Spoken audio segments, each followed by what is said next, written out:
all traditional stories begin once upon a time? No, they don't.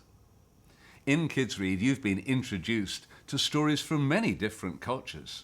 I remember doing one from Japan, and in Japan, stories begin mukashi mukashi, which means a long time ago in a certain place. Well, now I'm going to share with you a story that comes from Armenia. In Armenia, the stories always begin, once there was and there wasn't. Which is to say that is this true or is it not true? And that's something that only you, the reader or the listener, can decide. Armenia is a lovely little country right on the edge of Eastern Europe, sort of just a little beyond Turkey. And the story that I'm going to share with you today is about the Greedy Sparrow. And it's told, or I should say retold, by Lucine Kasparian, who is herself descended from Armenian parents and grandparents. So, the Greedy Sparrow, a folk tale from Armenia.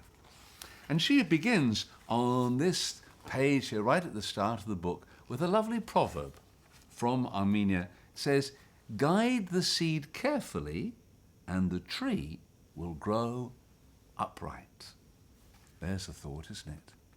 If you do things correctly from when you're very young, then the tree will grow tall and true. Let's see if the Greedy Sparrow does the right thing. Once there was, and was not, a sparrow who caught a thorn in his foot. Ouch! He flew and he flew until he spotted a woman baking bread.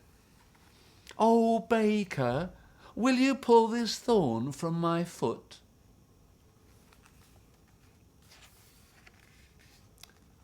The baker said, "With pleasure."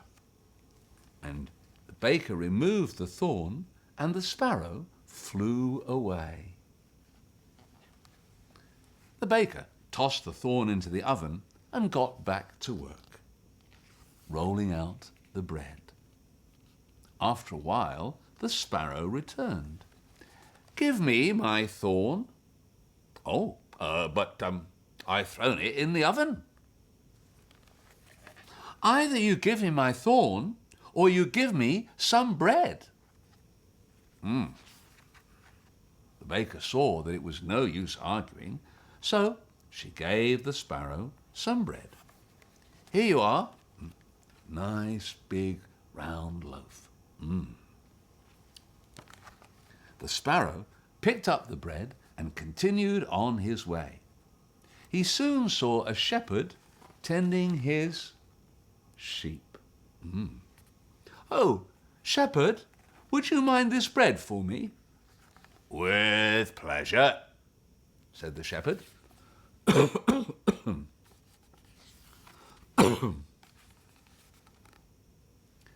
The sparrow dropped the bread into the shepherd's hands and flew away. As the sun rose higher, the shepherd got hot and hungry. He eyed the bread. "What if I milked the sheep and dipped the bread in the milk and ate it?"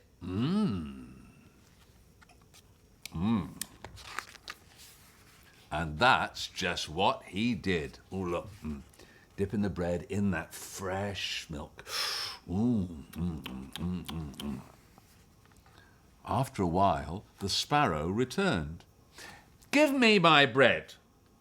"Oh, I got hot and hungry.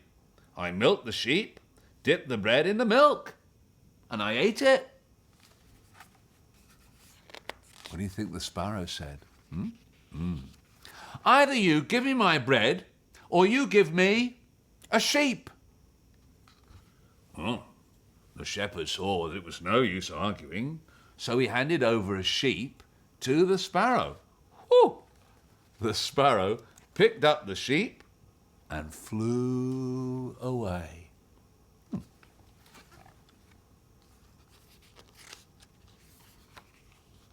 they flew over Mount Ararat and Lake One until they came to a wedding celebration on the Armenian island of Agtamar. They landed right next to the bride and the groom. Look, here he is flying in, whee! And look, all the people dancing. What a celebration that must be. Like to go to an Armenian wedding, but that would be very interesting. And the sparrow said, "Will you mind this sheep for me? I'll return for it later." And the groom said, "With pleasure." As the sparrow flew away, the guests sang, danced, and made merry until all the food was gone. While the groom danced, he eyed the sheep. What would happen if I slaughtered the sheep, grilled it, and made shish kebab for all the guests? Oh, shish kebab is lovely. It's great chunks of meat, and you put it on a skewer, and then you put it on a grill. Maybe you serve it with onions and green peppers or tomatoes. I like shish kebab. And that's just what he did. Look, there you are. You see, here's the shish kebab. You put it on a skewer. Here is the sheep, and in between, then you can have tomatoes or peppers or onions. Ooh, lovely. After a while, guess what? The sparrow returned. "Give me my sheep," demanded the sparrow. We ran out of food at the wedding, so we slaughtered the sheep, grilled it, and made shish kebab for the guests. Either you give me my sheep, or you give me the bride. Seeing that there was no use arguing, the groom surrendered his bride. The sparrow and the bride travelled the mountains and the Caucasus, the valleys of the Caucasus. The Caucasus is a part of Armenia, very beautiful part. It's where we get the word Caucasian, describes someone like me. It's where these kind of people first came from. Well, she doesn't look very happy, does she, riding on her horse. After a few days, they came upon a minstrel playing his lute by the Arax River. What's a minstrel? A minstrel's a musician. It's a very old world. What's a minstrel? Oh, it's a musician. It's a very old word for someone who would travel around the country and he would make his money by playing songs, singing songs for people. And there he is by the river playing his lute like a little guitar. And the sparrow said to him, "Minstrel, would you mind this bride for me?" "With pleasure," said the minstrel. The sparrow left the bride with the minstrel and flew away.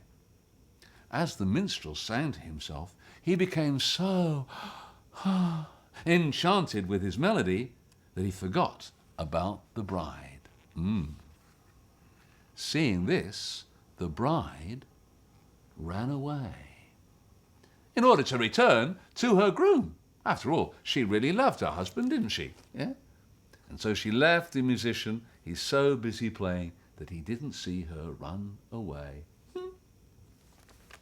After a while, the sparrow returned. "Give me my bride." Sorry. When I wasn't looking, the bride stole away. Either you give me the bride, or you give me that lute. Well, seeing that there was no use arguing, the minstrel gave the sparrow his lute. The sparrow took the lute by its strings and flew away over the mountains. Yay! In the distance, he saw an apricot tree overlooking the shores of Lake Sevan. He rested on a thorny branch, strummed his lute, smiled to himself, and began to chirp. "In place of a thorn I got some bread. In place of some bread I got a sheep. In place of a sheep I got a bride. In place of a bride I got a lute. And now I'm a minstrel. He was very, very happy. But as the sparrow rocked backwards and forwards in glee upon that thorny branch, suddenly, he lost his footing and the little lute fell too, leaving the sparrow as he began, whoop, bong, with a thorn in his foot. And if you ask me, that serves him right. He was a very greedy sparrow, wasn't he?